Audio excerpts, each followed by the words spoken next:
बिस्मिल्लाहिर्रहमानिर्रहीम। टॉपिक हमारा है मेम्ब्रेनस लैम्ब्रिन्थ। ठीक है। ये टॉपिक बेसिकली इंटरनल ईयर के हम लोग को दो पार्ट्स पढ़े हमने, बोनी पार्ट और मेम्ब्रेनस पार्ट। तो ये आपके पास मेम्ब्रेनस लैम्ब्रिन्थ पार्ट है। ठीक है। मेम्ब्रेनस लैम्ब्रिन्थ में हमारे पास होते हैं 4 parts, cochlear duct, saccule and utricle, semi circular duct और एंडोलिम्फेटिक डक्ट और सैक। ठीक है। सबसे पहले हम लोग कॉक्लियर डक्ट के बारे में पढ़ते हैं। अगर हम लोग इसके डायग्राम के पीछे जाएं तो ये जो मैंने इंटरनल ईयर या मेम्ब्रेनस लैम्ब्रिन्थ का जो डायग्राम बनाया था, इसमें हमने जो कॉक्लिया के बारे में बताया था, फिर उसके बाद 2 to 3 टर्न्स के बारे में इसमें बताया था। इसमें जो कॉक्लियर डक्ट हैं ये बेसिकली ये मेम्ब्रेनस लैम्ब्रिन्थ का एक पार्ट है। और यहाँ पे मैंने कॉक्लियर डक्ट के बारे में लिखा है कि ये बेसिकली इसका काम क्या होता है, हेयरिंग, ये इसका फंक्शन है। ठीक है। दूसरी बात यह है कि अगर हम लोग कॉक्लिया को मिडल पोर्शन में डिवाइड कर लेते हैं तो वो हमें कॉक्लियर डक्ट देता है, जिस तरीके से ये।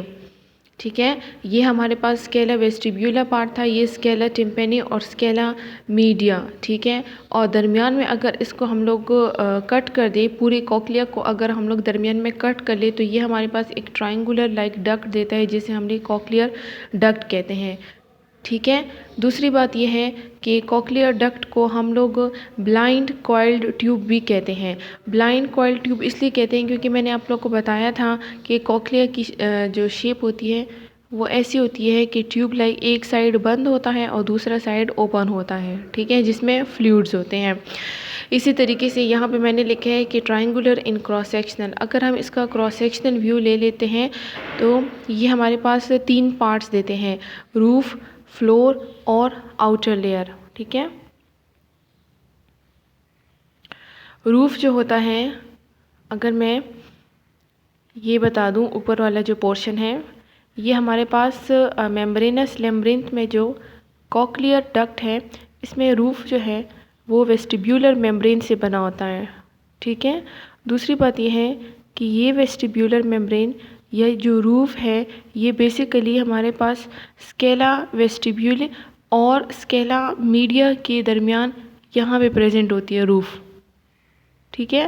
फ्लोर जो है ये हमारे पास स्केला मीडिया दरमियान वाला पोर्शन एंड स्केला टिम्पेनी के दरमियान प्रेजेंट होता है यहाँ पे floor.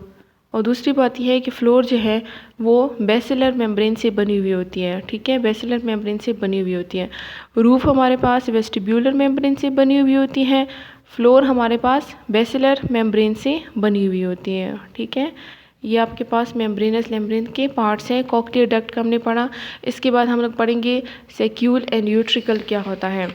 सेक्यूल and utricle basically anterior and posterior region पे प्रेजेंट होता है। ठीक है। अगर हम लोग ये देखें, ये जो आप लोग को डायग्राम नज़र आ रहा है ये यूट्रिकल है, ये सेक्यूल है। सेक्यूल जो है वो एंटीरियरली प्रेजेंट होता है, यूट्रिकल पोस्टीरियरली प्रेजेंट होता है। सेक्यूल थोड़ा सा जो है वो स्मॉलर होता है इन साइज़, और यूट्रिकल जो है वो थोड़ा सा ग्रेटर होता है एज़ कम्पेयर टू सेक्यूल। अब यूट्रिकल और सेक्यूल को कौन सी रीजन जो है वो कनेक्ट करती है, इस रीजन को हम लोग कहते हैं यूट्रिको सेक्यूल डक्ट। यही यूट्रिको सेक्यूली डक्ट आगे जाती है तो क्या बनाती है हमारे पास, सैक बनाती है। ठीक है। या हम लोग कह सकते हैं कि ये हमारे पास एंडोलिम्फेटिक डक्ट बनाती हैं। ठीक है। क्योंकि मैंने आप लोग को बताया कि कॉक्लिया हमारे पास, कॉक्लियर डक्ट हमारे पास एक ट्यूब लाइक स्ट्रक्चर है। ठीक है। उस ट्यूब के अंदर हमारे पास लिम्फ मौजूद, फ्लूइड्स मौजूद होते हैं, उसको हम लोग क्या नाम देते हैं, एंडोलिम्फेटिक डक्ट। यहाँ पे अगर हम लोग देखें, सेक्यूल इंटीरियरली प्रेजेंट होता है, smaller in size, utricle posteriorly present होता है, greater in size. They both are connected with the help of the utriculosaccular duct, और फिर utriculosaccular duct form endolymphatic duct, जिस तरीके से इस डायग्राम में है। ये हमारे पास सेक्यूल है, ये यूट्रिकल है, इन दोनों को यूट्रिको सेक्यूलर डक्ट कंबाइन करती है, आगे जाकर एंडोलिम्फेटिक डक्ट बनाती है। ठीक है। दूसरा हमारे पास है semi circular duct. Semi circular duct जो है बेसिकली हमारे पास ये बता रहे हैं, ठीक है। ये हमारे पास सेमी सर्कुलर कैनाल थे। डक्ट में होता है एंडोलिम्फेटिक फ्लूइड्स, ठीक है। ये बेसिकली हमारे पास क्या चीज़ करती है, एक सेंसरी ऑर्गन ऑफ बैलेंस है। दूसरी बात ये है कि हेड मोशन के रोटेशनल को मॉनिटर्स करते हैं। ये सेमी सर्कुलर डक्ट के बारे में है। ये सॉरी 3 टीनी का नहीं है, ये 3 को हटा दे।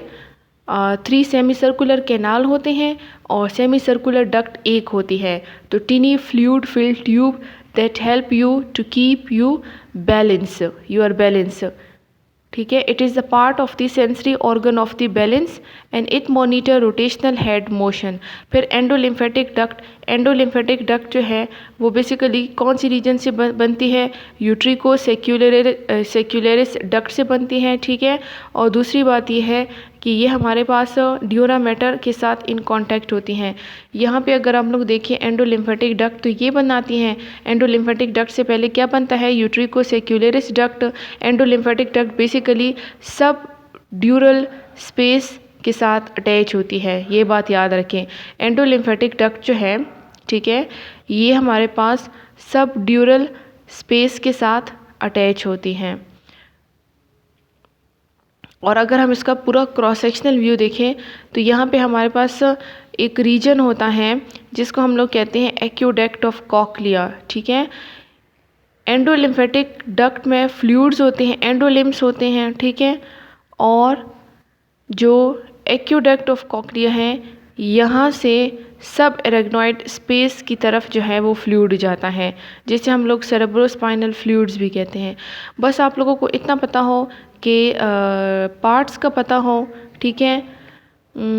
कॉक्लियर डक्ट का मैंने बताया, फिर उसके बाद एंडोलिम्फेटिक डक्ट का बताया, फिर यूट्रिकल और सेक्यूल के बारे में बताया। इन दोनों को कौन कंबाइन करता है, यूट्रिको सेक्यूलर डक्ट कंबाइन करता है। एंडोलिम्फेटिक डक्ट में हमारे पास एंडोलिम्फ ड्रेनेज होती हैं, ठीक है। और इसके अलावा जो सेक्यूल और यूट्रिकल है, सेक्यूल हमारे पास एंटीरियरली प्रेजेंट होता है, यूट्रिकल हमारे पास पोस्टीरियरली प्रेजेंट होता है, ठीक है। ये जस्ट पार्ट्स हैं और ये आपके पास थ्योरी है।